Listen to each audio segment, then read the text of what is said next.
বিশাল বড় এক পাঙ্গাস মাছ নিয়ে আসছে। তো মাছটা আমি খুব ভালোভাবে ধুইছি, ধোয়ার পরেও কিন্তু এখন আবারও লবণ দিয়ে কিন্তু আমি মাছটাকে কিছুক্ষণ মানে ডলবো। তো অনেক বড় মাছটা আসলে। তো এটা ডলার পরেও কিন্তু আমি যখন আমি রান্না করব, মনে করেন আজকে 8 পিস মাছ আমি রান্না করব, সেই 8 পিস মাছটাকেও আমি কি করব, লেবু এবং লবণ দিয়ে খানিকক্ষণ ভিজিয়ে রাখবো। প্রায় 30 থেকে 30 মিনিটের মতো আমি ভিজিয়ে রাখবো। তো আমি বলেছিলাম আমি যে মাছগুলো রান্না করব সেই মাছগুলোতেও কিন্তু আমি লবণ দিয়ে এবং লেবুর রস দিয়ে মেখে রাখবো। তো আমার এখানে আমার হাতের কাছে কাগজি লেবু আছে, যার জন্য আমি কাগজি লেবু 2টা কেটে নিয়েছি।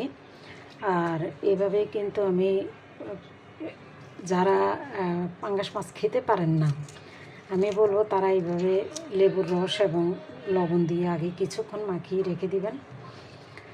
আমার বড় লেবুগুলো শেষ হয়ে গেছে, তাহলে কিন্তু একটা লেবুতেই হয়ে যেত, আমি এখানে 2টা লেবু দিয়েছি। তো যাই হোক, দিলাম।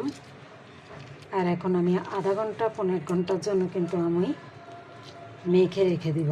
দেখতেই পাচ্ছেন কতগুলো লেবুর রস হয়েছে, যদিও এটা কাগজি লেবু ছিল, বাট অনেক রস ছিল কিন্তু।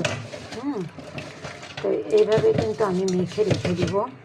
আর এইভাবে মাখানোর পরে বিশ্বাস করেন মাছের মানে যখনই মাখাবেন, আমি তো এখনই দিছি, এখনই মাখাচ্ছি, এখনই কিন্তু মনে হচ্ছে যে মাছটা কতটা ফ্রেশ হয়ে গেছে, বলার মতো না।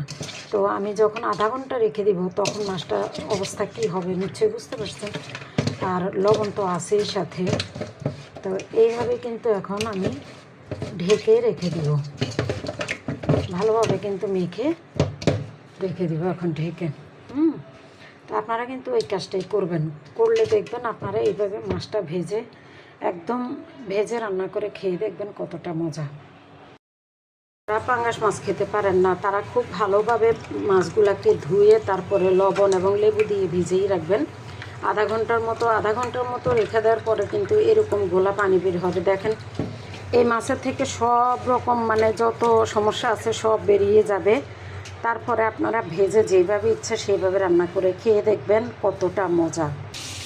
এখানে আমি সব রকম মশলা দিছি, আদা রসুন পেঁয়াজ মরিচের গুঁড়া হলুদ সব।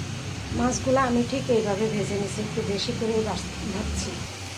মশলাটা তো দেখতেই পাচ্ছেন।